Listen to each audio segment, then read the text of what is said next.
ጤና ይስጥልን አድማጭ ተመልካቾቻችን እንደምን ሰነበታችሁ? ይህ አዲሱ ሚዲያ ነው።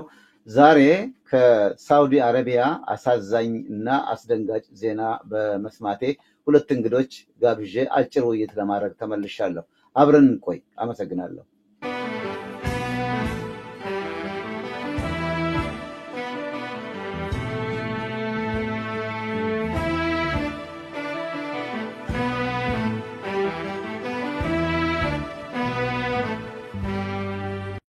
በተለያዩ የዩቲዩብ ማህበራዊ ገጾች ሳውዲ አረቢያ ውስጥ ኢትዮጵያውያን እየተገደሉ መሆናቸው ተዘግቧል።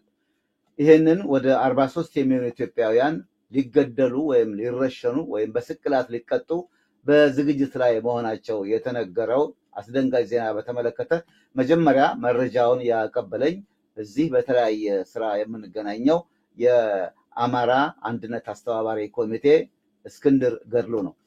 ከሱ ጋራ ከአዲስ አበባ ዶክተር ኢብሳ ኢብራሂምንም አግኝቻለሁ በዚህ ጉዳይ ላይ አስተያየት እንዲሰጡን። እነዚህ ኢትዮጵያውያን ለምንድነው ሊገደሉ የተፈረደባቸው? በአሁን ሰዓት ምን ላይ ይገኛሉ? ወደ 43 የሚሆኑ ናቸው ተብሏልና ከነዚህ ከ43ቱ የተገደሉም አሉ።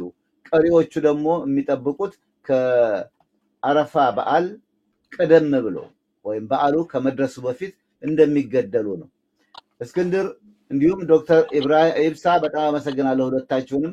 መጀመሪያ ዜናውን የነገርከኝ አንተና አቶ እስክንድርና ምንድነው መረጃ ምንድናቸው? ታሪኩ ምንድነው? እስቲ በአንዳንድ ዩቲዩብ ድረገጾች ላይ ነገሩን ሰምቻለሁ፣ ግን መጀመሪያም ኢንፎርሜሽኑ እንዳገኘው ተማመናለሁ። መረጃ ተሰበሰብ ነው የቆየሁት እና ከየት እንነሳ? እስቲ ስለነዚህ ኢትዮጵያውያን ንገረኝ።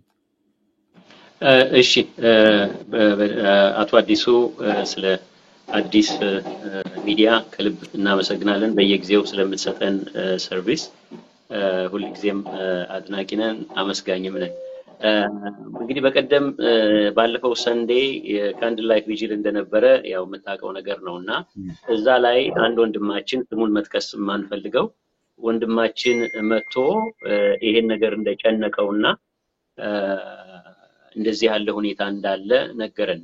እንግዲህ በአጠቃላይ የነገረን ምንድነው 130 የተለያዩ ዜጋ ያላቸው ከየመን ወደ ሳውዲ አረቢያ ያለ ዶክመንት በሚገቡበት ጊዜ ተይዘው ፍርድ ቤት ቀርበው ስንል እነሱ የሚያስፈልጋቸው ጠበቃ ቆሞላቸው ምናምን አይደለም። እንደው ብቻ ፍርድ ቤት ግን አቅርበዋቸው ከ5 እስከ 10 ዓመት የተፈረደባቸው እንዳሉ ከነገረን በኋላ ከነዛ ውስጥ 43ቱ ኢትዮጵያውያን እንደሆኑ እና ኢቭን ከነገረን እንኳን በኋላ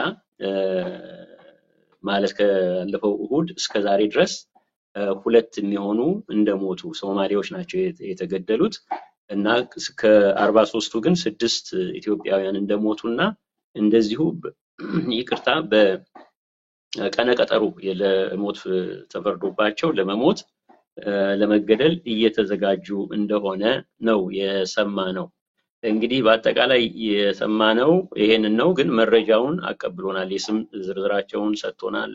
ፍርድ ቤት የወሰነባቸውን እንደዚሁም ከካውንስሉ እዛ ያለው ተወካይ በህዝብ አነሳሽነት የጻፈውን ደብዳቤ የተለያዩ መረጃዎችን እጃችን ላይ አለ እና በዛ መልክ ነው የሰማነው። በጣም ዲስተርብ የሚያደርግ የሚያሳስብ የሚያስጨንቅ ነው። ምክንያቱም እንግዲህ እነዚህ ልጆች ለምን ወደዛ እንደሚሄዱ ማንም የሚጠይቀው አይሆንም እና እንግዲህ የኛ ትውልድ እንደምታውቀው በየስደቱ ላይ በየበረሃው ላይ በየባህሩ ላይ እያለቀ እየረገፈ እየሞተ ነው። እንደገና ደግሞ በሊቢያ ውስጥ እንዴት አድርገው እያያዙ እያሰቃዩዋቸው የገንዘብ ምንጭ እንዳደረጓቸው ከዛም ደግሞ አልፎ ኢቭን የኦርጋኖቻቸውን እያወጡ የሚሸጡ ሁሉ እንዳሉ መቼም በመድር ላይ ያለ ኃጢያት ሁሉ ያለ በደል ሁሉ እየተፈጸመብን ያለውና እንደዚህ ያለ ሁኔታ ሰምተን እኛም በጭራሽ አይምሮአችን ሊያርፍ ስላልቻለ አንዱ እያደረግን ያለ ነው እንግዲህ ከምናደርጋቸው አንዱ ሚዲያዎችን አፕሮች ማድረግ ነው። ይሄው ዛሬ ለዚህ በቅተናልና ከልብ እናመሰግናለን። ባጭሩ ይሄ ነው አቶ አዲሱና ዲቴል ውስጥ እንግዲህ ስንገባ ያደረግን ያለነውን እናገራለን። መልካም ስለ መረጃው አመሰግናለሁ አቶ እስክንድር። እንዳሉን ነው ባለፈው እሁድ የሻማ መብራት ፕሮግራም ነበረ ለደብረ ኤልያስ የተገደሉ ሰለባዎች እና እዛ ላይ ነው መረጃ ያገኘሁት ብለኸኛል። ያንን ነገር አንተ ደግሞ ወደኔ ላክልኝ፣ የስም ዝርዝራቸውንም ልከልኛል። እሱንም ማናወጣው ቤተሰብ እዛ ኢትዮጵያ ያሉ ቤተሰቦች የስሙ አናውቅም። እንግዲህ ምናልባት በደፈናው ግን ወደ 43 የሚሆኑ ኢትዮጵያውያን የሞት አፋፍ ላይ ናቸው ያሉት እና የሶማሌ ዜግነት ያላቸውም የተገደሉ መሆናቸውን ሰምተናል። ምናልባት ይሄንን የበለጠ እንዲያብራሩልን ስም በሰጠህ መሰረት አዲስ አበባ ዶክተር ኢብሳ ጋር ደውያለሁ። ዶክተር ኢብሳ ይሰሙኛል? አንዳንድ ጊዜ የኢንተርኔት ችግር እንዳለ ይገባኛል። በየመሃሉ ቅድም ስንዘጋጅ ሁሉ የሚቆራረጥ ነገር ነበረ። አሁንም ዶክተር ኢብሳን አላያቸውም እና ምን ያህል ቅርበት እንዳላቸው ከጉዳዩ ጋራ እዛ ሞት የሚጠብቃቸው ወገኖቻችን ጋራ ያላቸውን ግንኙነትም ይነግሩኛል ብዬ ተስፋ አደርጋለሁ።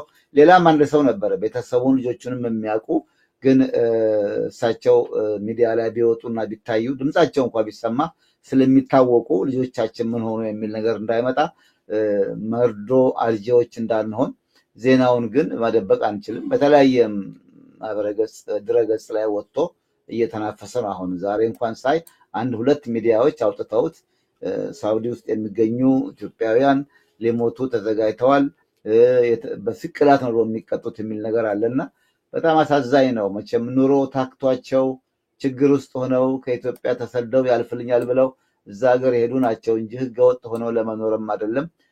ፍቃድ ባይኖራቸው እንኳን ኢትዮጵያውያን በእውነቱ ነው የማድላት ጉዳይ ሳይሆን ህግ ጠብቀው ሰርተው ለፍተው ለማደር የሚፈልጉ ናቸውና እነዚህን ሰዎች ያለ ፍርድ ለመግደል መዘጋጀት በጣም አስቸጋሪ ነው። የእስልምና እምነት ተከታይ ቢሆንም ሀገሩ እምነት አላቸውና ሰውን መግደል በእውነቱ ተገቢ እንዳልሆነ ይገነዘባሉ። እዛ ሳውዲ ሪያድ የሚገኘው የኢትዮጵያ ኤምባሲ ምናልባት ይህን ጉዳይ ተከታትሎ ያውቅ እንደሆነ አላውቅም። አንድ ቤተሰብ አሉ ብዬ ቅድም የጠቀስኳቸው ለመውጣት ግን የማይችሉት ደውለው ስልክ እንደማይነሳ ግን አዲስ አበባ ውስጥ አንዳንድ ያናገሯቸው ሰዎች አሉና እኛም ይሄን ፕሮግራም ወደፊት በምንቀጥልበት ጊዜ ምናልባት አዲስ አበባም የሚመለከታቸው ናቸው የተባሉትን ሰዎች ስልክ አግኝቻለሁ። አሁን ስለመሸ ነው፣ እዚህ 10 ሰዓት ምናምን ነው ከቀኑ። ኢትዮጵያ ደግሞ ወደ መንፈቀ ሌሊት እየሆነ ነው እና ሰውም አናገኝም። ሰሞኑን እንሞክራለን። ዶክተር ኢብሳ ትሰማኛለህ? አዎ አሁን ተመልሰሃልና እንግዲህ ኢንተርኔትም ለጊዜው ደህና ሆኖልናል። ምንድናቸው እነዚህ ኢትዮጵያውያን ማለት ምንድናቸው ስል ምክንያቱ ምንድነው? አንተ የምታውቀው ከምን ድረስ ነው?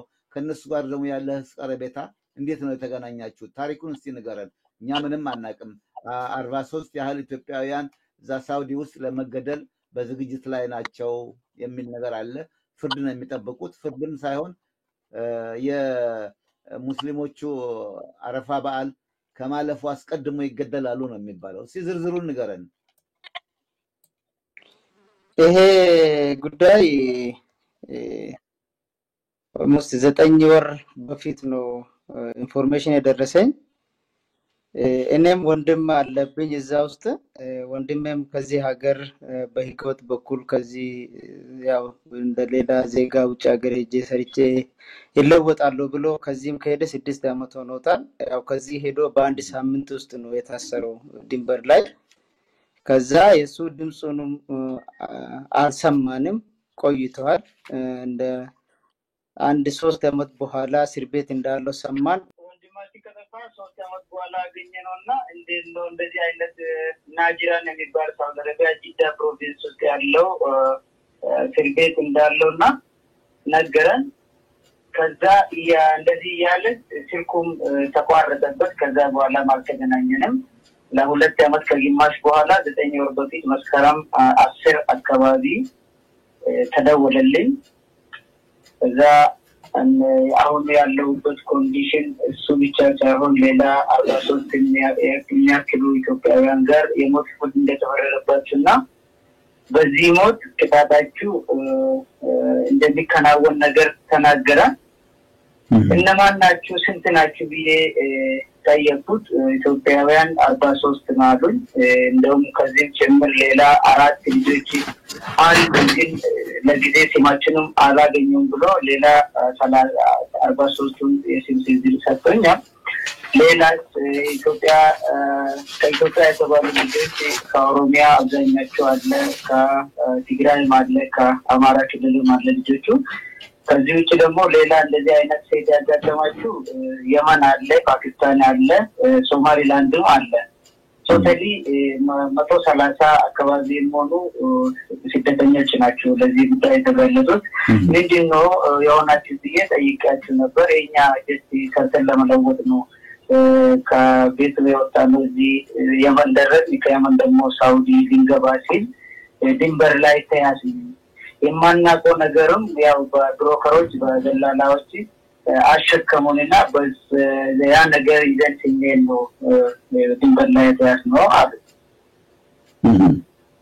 እሺ አሁን በምን ሁኔታ ላይ ናቸው ያሉት ኢትዮጵያውያኑ በተለይ ምናልባትም በአጠቃላይ የሞት ውሳኔው ተግባራዊ የሚሆነው የሚፈጸመው ቅድም ገለጥ አድርጌያለሁ ከበዓሉ በኋላ ነው አሁን እነኚህ ልጆች መጀመሪያ ሴፕቴምበር 25 2024 በኢትዮጵያ አቆጣጠር መስከረም 15 2017 ሁለት ኢትዮጵያውያን ተገደሉ የተገደሉም አሉ እሺ የተገደሉም አሉ ከዛ ጀምረንኛ ከዚህ ጋር የልጆች ፋሚሊ ተነስተን እስከ አዲስ አበባ ኤምባሲ ድረስ እስከ ኢትዮጵያ የገደሊ ፕሬዝዳንት ቢሮ ውጭ ጉዳይ ሚኒስቴር ቢሮ ሄደን አቤቱታችን አቀረብንና ከዛ ሲንመላለስ ነበር ያው እዛ በዲፕሎማሲ እንጠይቃለን ኢትዮጵያ መንግስቱን ተባል የገደሊ ፕሬዝዳንት ወረቀት ለሳውዲ መንግስቱን ጽፈዋል እንግዲህ የሚሆን ነገር እናያለን ሪስፖንስሉም እንጠብቃለን እያሉ ነበር ኦልሞስት እየተመላለስ 9 ወር አሳለፈና አሁን 1-2 ሳምንት በፊት መጀመሪያ 4 ሶማሌ ልጆች ተገደሉ ቀጥሎ በሳምንቱ ሜይ 2025 ወር ግንቦት 9ኛ ወር በ12ኛ 2017 ሁለት ኢትዮጵያውያን የጅማ ልጆች ተገደሉ ቀጥሎ አንድ ቀን ሪፖርት ያው ሜይ 2025 ግሪጎሪያን ካላንደር ሁለት ኢትዮጵያውያን እንደገና ተገደሉ ከየት ነው የምትመላለሱት ዶክተር ኢብሳ እየተመላለሰን የምትለኝ አዲስ አበባ ውስጥ አይደለም ነህ ከክፍለ ሀገሩ ተሰብስበን እዛ እንሄደው አንድ ወር ወይ ሁለት ወር አንድ ወር በኋላ እኛው ለምሳሌ ከምስራቅ ሐረርጌ ነው የሚመላለሰው ምስራቅ ሐረርጌ እሺ ግን ታዲያ ከዛ ነው አዲስ አበባ አመልክታችሁ ምን ተባላችሁ እዛ መጀመሪያ ቀን የአምባሳደር ቢሮ ሄደን አናገርናችሁ ወረቀታችንን ሰጥተናችሁ እሱም እዛ ሳውዲ አረቢያ ያለው ኤምባሲ ጋር ኮሚኒኬት አደረገና ወረቀታችንን ወደዛ ተልኳል ወደ ሳውዲ አረቢያ ያለው ኤምባሲ አምባሳደር ማን ናቸው አምባሳደሩ ያናገራቸዋቸው ይቅርታ ስላቋረጥኩ ሲራጅ ነው የሚባለው ሲራጅ እሺ እዚህ አዲስ አበባ ያሉ እና እሳቸው ሳውዲ ለሚገኘው የኢትዮጵያ ኤምባሲ ቢሮ ደውላለሁ ነው ያሉት ደውሎ አናገረ እዛው እሺ እየሰማን ማለት ነው እሺ ጥሩ እና የሞቱት ልጆቹን ኢንፎርሜሽን አልነበራችሁምና ሳውዲ አረቢያ ነበሩት ከዛ ጉዳዩን አጣርተን እናሳውቃቸዋለን አንድ ቀን ስጡን አሉት እሺ ከዛ እሺ አረፍ ይጎሉትና እስቲ አፍተር ዋን ዴይ ተመለሱ ተባል ከዛ አንድ ቀን በኋላ እዛ ሄዶ አይቶ ያለው ኮንዲሽን 8 ኢትዮጵያውያን እዛ ትልቤት ያሉትን አናገሩትና ኢንተርቪው አድርጎ አምባሳደሩ ጋር አወሩ እነሱ ተመልሶ ማለት ነው እሺ በዛ ጉዳዩ እውነት ነው ያሉበት ኮንዲሽን ልክ ነው ካድማችን በላይ ስለሆነ እዛ ኢትዮጵያ መንግስት ወይ በኢተግሪ በኩል ፕሬዝዳንት በኩል ወይ በፕራይም ሚኒስተር በኩል ወረቀቱ ለሳውዲ ኪንግ ወይ እነሱ እርዳታ መጠየቃ በዛ በኩል መሄድ አለበት ተባለ ስለዚህ እኛ በውጭ ጉዳይ ሚኒስቴር በኩል እነሱን እንዲያናግሩ እናደርጋለን። እናንተ ያው የሚያስወክለን አሁን ጉዳዩ አሳሳቢ ቢሆን ፕሮሰስ ያስፈልጋል። ይሄ ነገር ውጭ ጉዳይ ሚኒስቴር ዶክተር ጌዲዮን አለ እሱ ጋርም ደርሶ በሱ በኩል ለኢፌዴሪ ፕሬዝዳንት ዶክተር አቶ ታዬ ለሱ ይደርሳልና እሱን እንጽፈው ተባልና እንግዲህ ለጊዜው ተመለሱትና አፍተር ዊክ ይሁን 2 ሳምንት ይሁን አረፍት አድርጋችሁ ይሄ በቢሮ ስልካችንም ደውላችሁ እየጠየቃችሁን አሉ። መቼ ነው ይሄ ሆነው አልከኝ? መቼ ነው ይሄን ያሏችሁ? ይሄ መስከረም 23 በኋላ እንግዲህ እስካሁን ድረስ ምንም ነገር የለም። ምንም ነገር እንግዲህ ተልኳል ነው እንጂ ሪስፖንስ ይሄ ነው የሳውዲ አረቢያ መንግስት መልሱ ይሄ ነው የሰማነው ነገር የለም። ግን 9 ወር ካለፈ በኋላ ልጆቹ እንደገና ደውሉና ይኸው 4 የሶማሌ ልጆች ተገደሉ እንደውም ይቀጥላል አሉና አሉ። ከዛ ደንግጬ ከዚህ እንደገና አንድ 3 ሰው ጋር ወደ አዲስ አበባ ተመለስን። ይሄ ነገር እንደለው ብለን ስናናግራችሁ ኦልሞስት ምን አሉ መሰለህ በሰሞኑ የኢትዮጵያና የሳውዲ አረቢያ መሀል ያለው ዲፕሎማሲ ትንሽ ቀዝቀዝ ብሎ ነበር። እሱ ላይ በደንብ እየሰራንበት ነው። እዛ ያለው አምባሳደራችን እየሰራ ነው። በዲፕሎማሲ በኩል ይሄ ችግሩ ሶልቭ እንዲሆን እንሞክራለን። ቢሆኑም ሁሉ ነገር ፍርዱም ሁሉ ነገር የሳውዲ መንግስት እጅ ነው ያለው። ኦልሬዲ ፍርዱ ተፈርዶባቸዋል። ብቻ እንዲቀየርላችሁ ወይም ወደ ሀገሩም የሚመለሱበት አጋጣሚ ፋሲሊቴት እናደርግላቸዋለን። ስለዚህ ኮሙኒኬት እያደረግን ነው። እንግዲህ በዚህ መልክ ጠብቁናሉን። ያው ከዛ ወጥተን እዛ ያው ማረፊያ ቦታ ደርሰን ጠዋቱ ለሶስት ኢትዮጵያውያን እንደገና ወረቀት መጥቷል ተባለ። ያ ቀን ደግሞ ዶናልድ ትራምፕ የአሜሪካ ፕሬዝዳንት ሳውዲ አረቢያ የነበረው ቀን ነው። ከዛ ልጆቹ ከተናገራችሁ በኋላ ካንስል ተደርጓል ተባሉ። ሳይሞቱ ቀሩ 3 ኢትዮጵያውያን ማለት ነው። ከዛ አፍተር 3 days ለሌላ ኢትዮጵያውያን ኦልሞስት 9ኛ ወር በ12 ማለት ነው 2017 ለሁለት ኢትዮጵያውያን ሲመጣል ያ የሁለቱ የጅማ ልጆች ተገደሉ። ቀደም ነግረኛል። ከዛም እንደዛም ያው ቀጣን አንድ ቀን ማረፉና ሌላ ኢትዮጵያውያን ሞቱ። እኔ የምለው ግን አሁን ይሄንን ውይይት ስናደርግ ዛሬ አርብ ሜይ 30 ነው ወይም ደግሞ በኢትዮጵያ አቆጣጠር ግንቦት 22 ግንቦት 22 ነውና ዛሬ ከወንድም ጋር የተነጋገርክበት ወይም ትላንት ከወንድም ጋር ተነጋግረህ ከሆነ የመጨረሻው ሁኔታ ምን ላይ ናቸው? እሱን እስቲ ንገረን። ወንድሜ ሐሙስ ማታ ደወለልኝ። ከሐሙስ ጀምሮ እስከ እሑድ ድረስ ስልክ የላችሁም። የመጨረሻ ንግግራችን ሐሙስ ከሰዓት ነበረ። ሳምንት ነው። ምን አለኝ መሰለህ እንደምወራ ከሆነ እስከ አረፋ በዓል በፊት ኦልሞስት ይሄ ፍርድ ይከናወናል የሚል ጭምጭምታ አለ። እሱ ማሳያ ደግሞ አሁን ዛሬ ያ ሐሙስ ማለት ነው 2 ሶማሊያን ተገደሉ። 2 ሶማሌ ደግሞ እሑድ ጠዋት ካሚንግ ዊክ ማለት ካሚንግ እሑድ ማለት ነው አንድ ቀን በኋላ ይገደላሉ። ስንት ዝራቸው መጥቷል እዚህ ደርሷል አለ ነገሩት አለ። እንደውም ከኔ ጋር እያወራ ነው መጥቷል ብሎ ስልኩን ዘግቶ ሄዶ ሰምቶ ተመልሶ የነገረኝ ነገሩ እንደው በጣም ይገርማል። ትንሽ ድራማ ነገር ይመስላል። አንደኛ ባለስልጣኖቹ አዲስ አበባ ስታናገሯቸው ትንሽ ታገሱ ምናምን ለሞት እየተዘጋጁ ነው። አረፋ በዓል መቼ ነው እሱ ዶክተር ኢብሳ ታውቃለህ? መቼ ነው? አዲስ አበባ ነው አረፋ በዓል አረፋውን ደርሷል። ኦልሞስት አንድ 7 ቀን በኋላ ወይ 8 ቀን በኋላ ነው። እንግዲህ ዛሬ የ8 ቀን እድሜ ነው ያላቸው ማለት ነው ተፈጻሚ የሚሆን ከሆነ እና በጣም የሚገርም ነው። የዛ ያለው ኤምባሲ ምንም ነገር አላደረገም። እነሱም እየጠበቁ ናቸው። አዲስ አበባ ውስጥ ያሉ ዘመዶቻቸው ወይም አንተ ጋር ዛሐረር ምስራቅ ሐረርጌ ያሉ ዘመዶች ይሄን ነገር ሰምተዋል?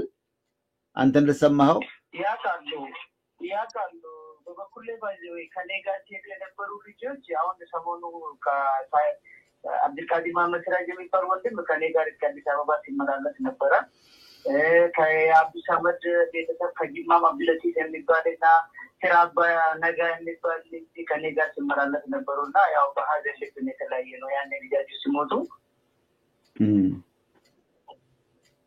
በጣም ይከብዳል ያለው ኮንዲሽን። አሁን ወንድሜው ሲደውል በቃ ሁሉ የመጨረሻ ቃል ነው የሚናገረው። በቃ ይሄ ነገር ነው መቼ እንደምንሞት አናውቅም። ኦልሞስት እንደምነግረው ከሆነ የአረፋ በዓልን እየተቀበሉ ነው። ከዛ በፊት ሁላችሁም ላይ የተፈጸመው ትንክርዱም መከናወን አለበት ተባለ እያሉ በጣም አሳሳቢ ኮንዲሽን በፋሚሊ በኩል በሚስትሬስ ላይ እዛም ልጆችን ስትሬስ ዋን ባይ ዋን ደግሞ እነኚህ ልጆች ኦልሞስት ሚኒመም 5 ወር ነው ማክሲመም የመጀመሪያ የሞቱት ኢትዮጵያውያን 9 ዓመት ከ8 ወር ታስረው ነው የሞቱት።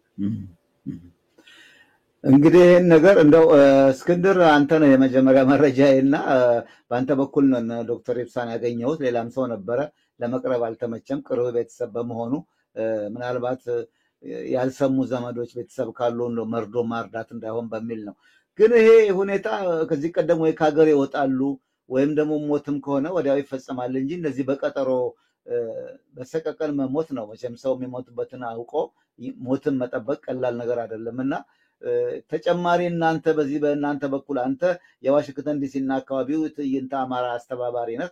በሌላ ጉዳይ ነው የተገናኘነው ከዚህ ቀደም። ግን ይሄን መረጃ እዛ ሰልፉ ላይ እሑድ ስላገኘህ ነው የነገርከኝና ተከታትለኸዋል? ወደፊት ምን መደረግ አለበት? ምናልባት እዚህ አካባቢ ያሉ ኢትዮጵያውያን በዚህ ጉዳይ ላይ ወደሚመለከተው ኤምባሲ ሄዶ ማመልከት ያስፈልግ እንደሆነ ምን ያህል አስባችሁበታል?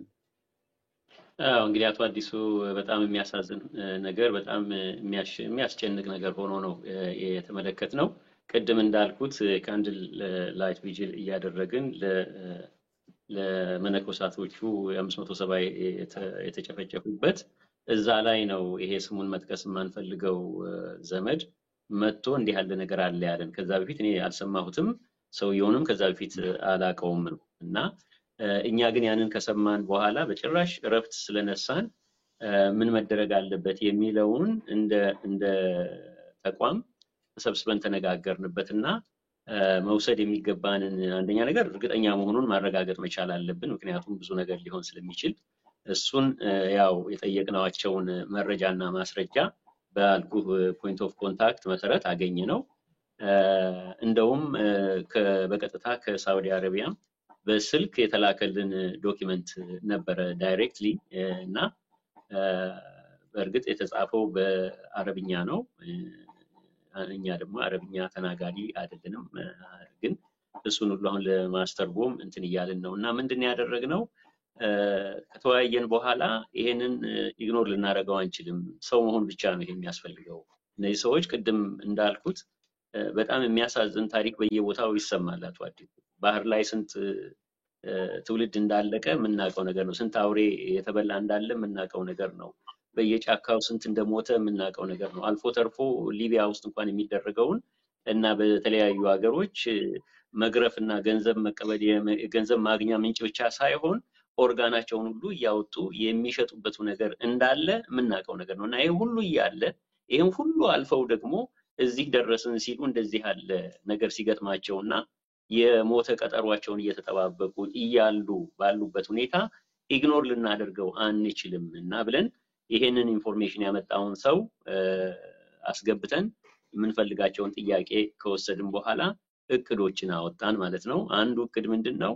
ለነ አምነስቲ ኢንተርናሽናል፣ ለሂውማን ራይት ዎች፣ ለዩናይትድ ኔሽን እንደዚሁም ለራሱ ለሳውዲ አረቢያ እና ለስቴት ዲፓርትመንት ወዘተ የሚጻፉ ነገሮችን በአስቸኳይ ጽፈን መላክ አለብን። ምክንያቱም አንዱ የተጠየቅነው እሱን ስለነበረ ማለት ነው። ምን ልናደርግ ነው የምትፈልገው የሚለውን ጥያቄ እርግጠኞች አልነበርንም እና ድምጽ ማሰማት ሌላው አዌርነስ መፍጠር ነው። አንዱ ዛሬ በጣም ተዋጥቶ እዚህ ደርሷል ይሄኛው። እንደዚሁም ሌሎች ሚዲያዎችን ኮንታክት ማድረግ ነው።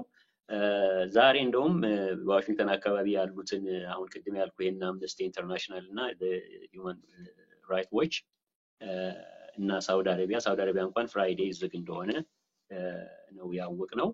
ስለዚህ እናረጋለን ብለን ነበር። አንዳንድ ችግሮች ተፈጥረው ዛሬን ሳንፈጽማቸው ቀሩ። እንግዲህ በዚህ መካከል እንኳን እንደቀደም እንዳልኩት 2 ሰዎችን አጥተናል በዚሁ ምክንያት እና ሌላው ምንድነው ፔቲሽን ማሰባሰብ መቻል አለብን እና ያው አዌርነሱን በሚዲያም ለተለያዩ ኦርጋናይዜሽኖች ማሰማትና ማስተዋወቅና እንደዚሁም በተጨማሪ ደግሞ ሳውዲ አረቢያ ሄደን ሰላማዊ ሰልፍ የምናደርግበትን ድምጽ የምናደርግበትን ነገር እያዘጋጀን ያለነውና በእኛ በኩል ያለው እንግዲህ የሰማነው ላስት ሰንዴ ነው እንዳየኸው እና እነዚህን ነገሮች ሁሉ ለማድረግ ጥረናል።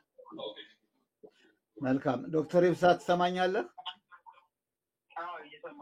ምናልባት እንደው በመጨረሻ አንተ የምታስተላልፈው መልእክት ካለ አሁን የዛሬው ውይይታችን እንደው የተቆራረጠና መልክ የሌለው ነው። በጣም አዝናለሁ። በኢንተርኔት ችግር ምክንያት ነው ይሄ የሆነው።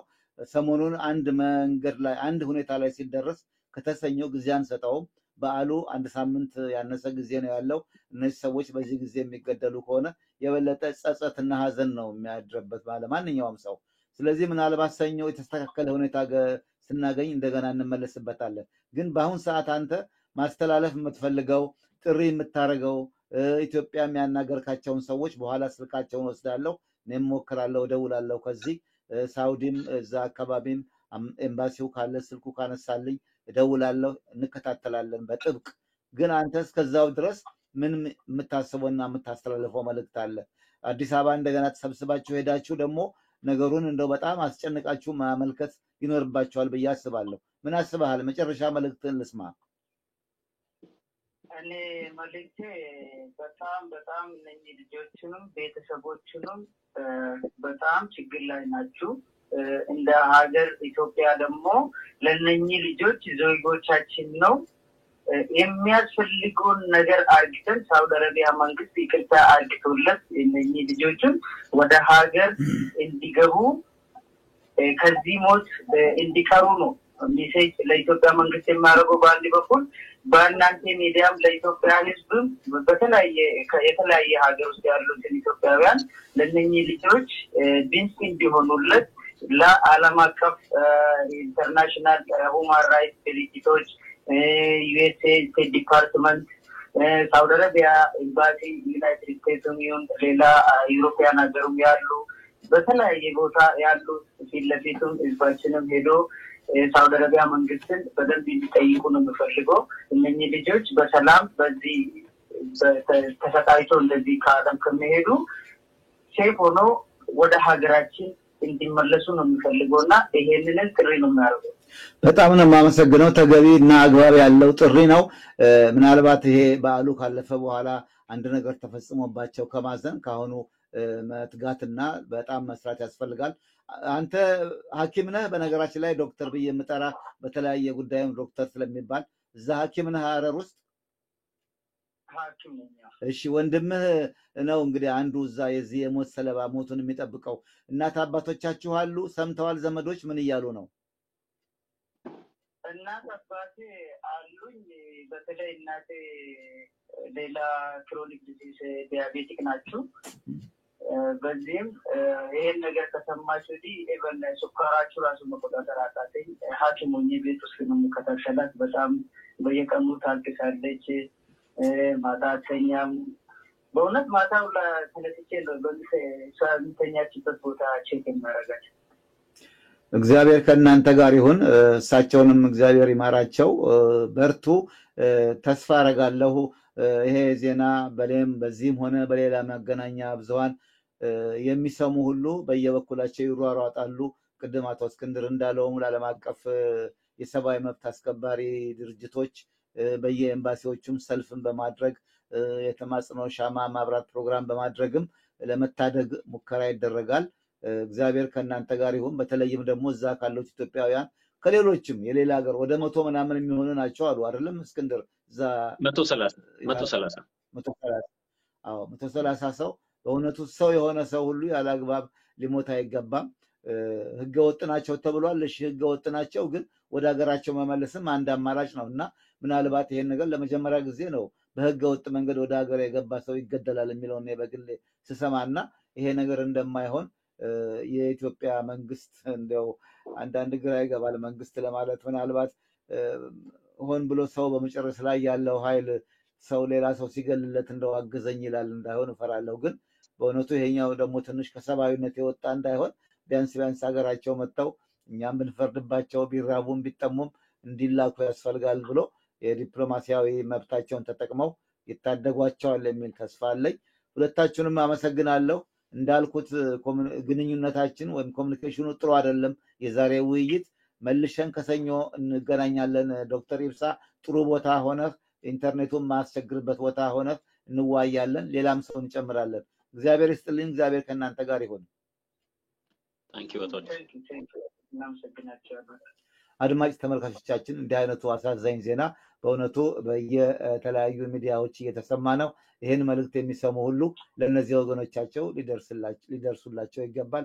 በተለይ ደግሞ የጉዳዩ ባለቤት መንግስት ነኝ የሚለው ኃይል ነው እና ዜጎቹ ድንበር ጥሰው በመግባታቸው ሲገደሉ ተሰቅለው ሲሞቱ ዝም ብሎ ካየ መቼም ለዚህ ስርዓት ጭካኔ ወደር እንደሌለው እናውቃለን። ግን ደግሞ ይህን ብለን ገና ለገና እነሱን ለማዳን በሚለው ከመስመር ወተንም የመንግስትን መልካምና መጥፎ ነገር መናገር ሳይሆን ሊደርስላቸው ይገባል። እነዚህ ዜጎች ወደ ሀገራቸው ተመልሰው ፍርድም ሆነ እስራት ማግኘት አለባቸው እንጂ ባዕድ ሀገር ሆነው ሊገደሉ አይገባም። ተስፋ አለኝ ሌሎች ድርጅቶች፣ የሰብአዊ መብት ተሟጋቾች ሁሉ እነዚህን ኢትዮጵያውያን ሌሎቹንም በሙሉ እነዚህ 130 ሰዎች ከሞት ለማዳን ጥረት እንደሚያደርጉ አብረን ስለቆየን ስላዳመጣችሁኝ በጣም አመሰግናለሁ። ሰላም ጤና ይስጥልኝ።